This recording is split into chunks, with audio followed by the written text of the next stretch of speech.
講起香港文化，我諗起街道文化，好多出名嘅街，佢哋嘅形成都係隨住城市嘅發展，同類商鋪自然咁聚集起嚟。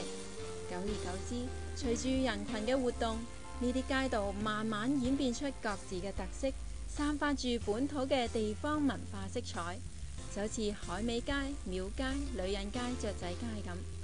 由於我每日放學都會搭叮叮經過海味街，所以對海味街嘅文化特別深刻。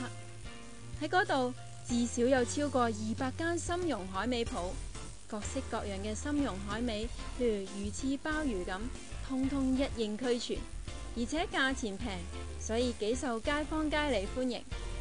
由於海味堆積如山，行喺海味街上面就自然聞到各式海味嘅味道，呢啲就係屬於海味街嘅獨有味道啦。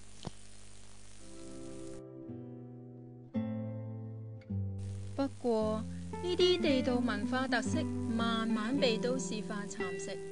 大家都知道，以前米鋪多過銀行，依家便利店仲多過米鋪，成條街都係超級市場同便利店，完全冇特色同驚喜可言。為咗都市化，城市入邊嘅舊街舊區，即使係擁有歷史價值嘅，亦都好自然咁被清除同成為取締嘅對象。海味街亦都唔例外。據了解，附近一帶嘅重建計劃已經喺研究當中。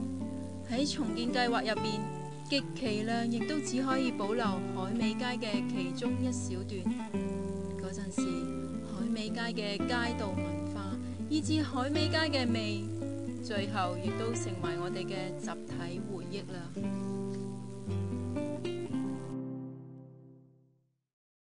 但係值得深思嘅係，呢啲文化冇咗就係冇咗，係冇得複製嘅。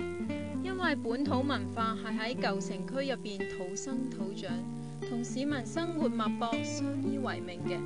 你唔可以將佢監生咁連根拔起，然後種去另一個地方，再靠一啲行政策略命令佢重新發展起嚟。上環大笪地就係一個好例子。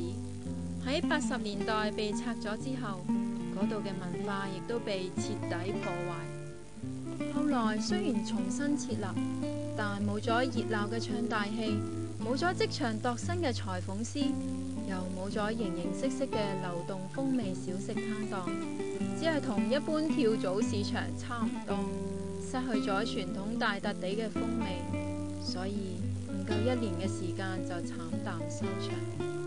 再睇下花布街、雀仔街嘅命運，佢哋被搬遷之後，亦都好難揾返昔日嘅熱鬧。其實推動文化旅遊又使乜花咁多人力物力去發展西九呢？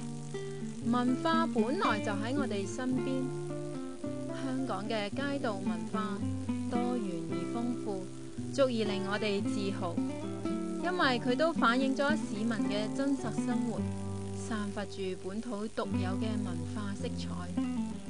大家旅行嘅時候最中意睇嘅係乜嘢？咪就係呢啲特別嘅風土人情咯。但隨住不斷推出嘅舊區重建計劃，我哋睇到街道文化漸漸被重建之後嘅大型商場取代，處處都千篇一律，完全冇啲驚喜。咁到底我哋係咪仲要一直都市化落去？